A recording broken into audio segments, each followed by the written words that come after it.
Assalamualaikum warahmatullahi wabarakatuh. Dan ini adalah kisah wali yang namanya tertera di Lauhul Mahfuz sebagai penghuni neraka. Ada seorang sufi bernama Syekh Abdul Aziz Ad-Dabagh. Beliau dalam kalangan tokoh tasawuf termasuk ulama kelas atas, wali min auliyaillah, ahli ibadah. Suatu ketika, malaikat melihat namanya di lembaran kitab Lauhul Mahfuz ada dalam deretan penghuni neraka. Melihat hal tersebut, malaikat merasa kasihan dan mendatangi Abdul Aziz Ad-Dabagh. Malaikat berkata, "Wahai Abdul Aziz, untuk apa engkau ibadah sampai segitunya? Sedangkan aku lihat namamu di lembaran Lauhul Mahfuz, engkau adalah penghuni neraka.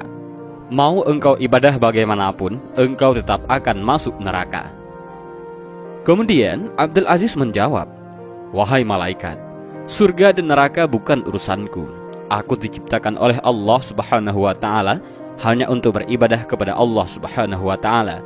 Sebagaimana Allah Subhanahu wa Ta'ala berfirman, tidaklah aku ciptakan jin dan manusia kecuali hanya untuk beribadah kepadaku. Mau aku masuk surga atau neraka, itu haknya Allah." Dan subhanallah, beliau benar-benar ikhlas dalam beribadah. Suatu ketika, malaikat kembali ke Lauhul Mahfuz dan melihat namanya telah dirubah oleh Allah Subhanahu wa Ta'ala menjadi penghuni surga, sebab Allah berhak menetapkan kitabullah. Lantas malaikat kembali menemui Abdul Aziz dan berkata, "Wahai Abdul Aziz, ada kabar gembira. Baru saja aku melihat namamu oleh Allah telah dirubah menjadi penghuni surga." Abdul Aziz menjawab, "Alhamdulillah, tapi sekali lagi malaikat, surga dan neraka bukan urusanku. Aku beribadah hanya untuk menggapai ridhonya Allah Subhanahu wa Ta'ala.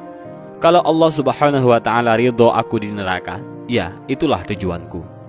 Malaikat pun takjub dengan keikhlasan Abdul Aziz dalam beribadah dan berkata, "Wahai Abdul Aziz, ikhlasmu inilah yang membuat Allah ridho dan merubah namamu menjadi penghuni surga."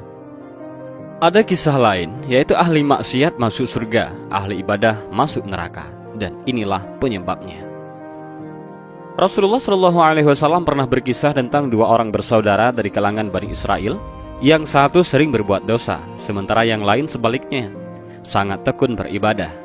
Yang terakhir disebut ini rupanya tidak henti-hentinya menyaksikan saudaranya itu melakukan dosa hingga mulutnya tak betah untuk tidak menegur. "Berhentilah," sergahnya. Teguran itu seolah hanya masuk melalui telinga kanan dan keluar lagi lewat telinga kiri. Perbuatan dosa berlanjut dan sekali lagi tak luput dari mata saudaranya yang rajin beribadah. "Berhentilah," serunya kembali.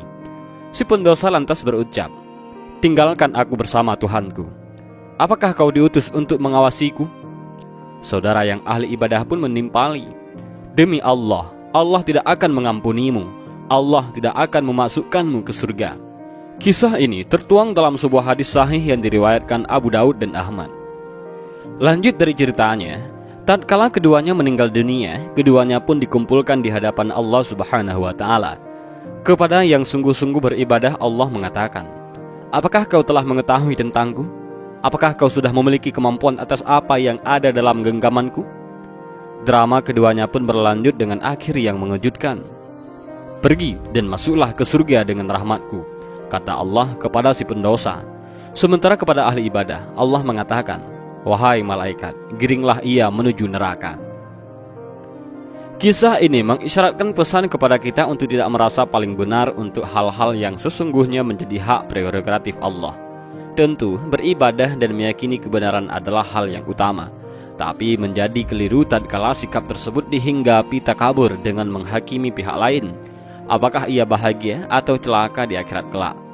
Sebuah kata bijak menyebutkan, perbuatan dosa yang membuatmu menyesal jauh lebih baik ketimbang beribadah yang disertai rasa ujub. Hadis sahih lainnya yang diriwayatkan oleh Muslim menjelaskan peristiwa ini terjadi pada umat Bani Israel. Dan demikianlah kisah dan video singkat ini, mudah-mudahan ada manfaatnya bagi kita semua. Amin ya rabbal alamin. Allahu a'lam bishawab. Assalamualaikum warahmatullahi wabarakatuh.